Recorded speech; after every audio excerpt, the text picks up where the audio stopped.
My name is Cristiano Ronaldo. I'm 30 years old. I'm captain of the Portugal national football team. I'm here today because I'm addicted to knees. I love the way they flex and bend, just like a door hinge. You can use them to run and shoot and score goals, obviously, which is pretty perfect for me. I guess you could say I've known Cristiano since before he even knew what a knee was. All he does is talk about them. It's kind of annoying.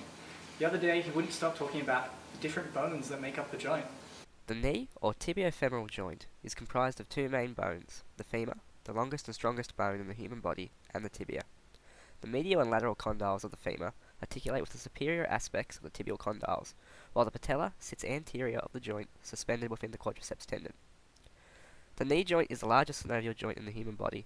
Its classification as a synovial joint means that inside the joint capsule there is synovial fluid to transport nutrients and lubricate the joint, and also act as a shock absorber.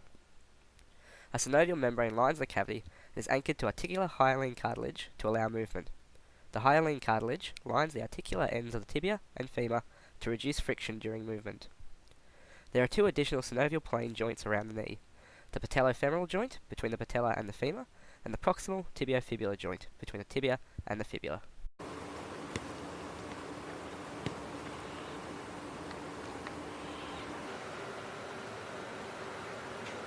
It's not just the joint anymore. He started getting obsessed with the associated muscles, ligaments, and tendons. There are several muscles involved in moving the knee joint. The main muscles in the upper leg are the hamstrings and quadriceps muscles. The quadriceps are a group of muscles on the anterior side of the upper leg, made up of vastus medialis, vastus lateralis, vastus intermedius, and rectus femoris. On the posterior side of the leg, you have the hamstrings, made up of semimembranosus, semitendinosus, and the two heads of biceps femoris. In the upper leg, gracilis and sartorius also contribute to knee stabilization. In the lower leg, the main muscle involved in movement of the knee is on the posterior side, the calf muscle, which is called gastrocnemius. Oh no.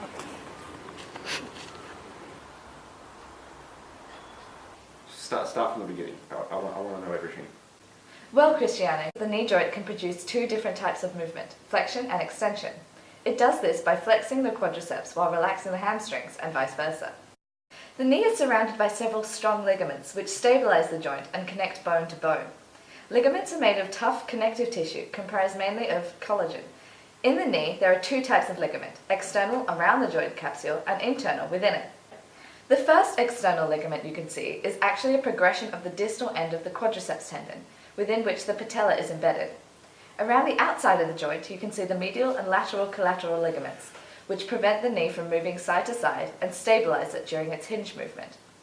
We then have the oblique and arcuate popliteal ligaments, capsular ligaments that provide strength to the fibrous capsule. Inside the joint capsule, you will find the posterior cruciate ligament, which anchors the femur to the tibia and prevents the femur sliding forward or the tibia sliding backward, and the anterior cruciate ligament. The primary role of this ligament is to prevent the knee becoming overextended, and injury occurs if the ligament is overstretched. The ACL is most commonly injured by sports players. Well, what else makes up the knee? Well, within the joint capsule there are two structures called the medial and lateral menisci, which are fibrocartilage pads that act as shock absorbers between the tibia and femur, and are connected to each other by a transverse ligament in the knee joint. The knee joint will also have several bursa, small sacs filled with fluid, to help prevent friction and irritation between bones, tendons, muscles, and ligaments.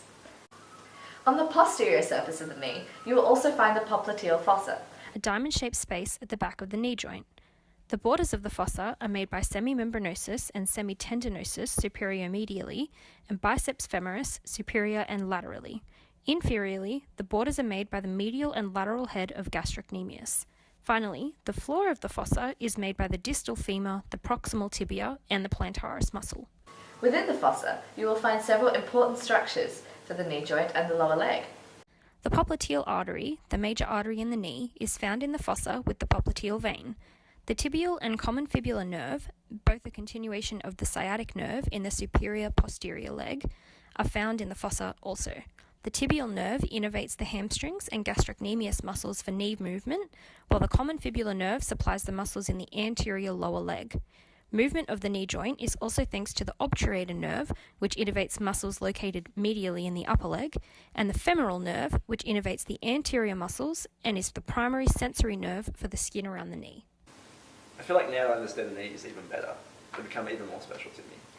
I mean, I can't believe I ever took them for granted, you know. What's so wrong about being addicted to knees?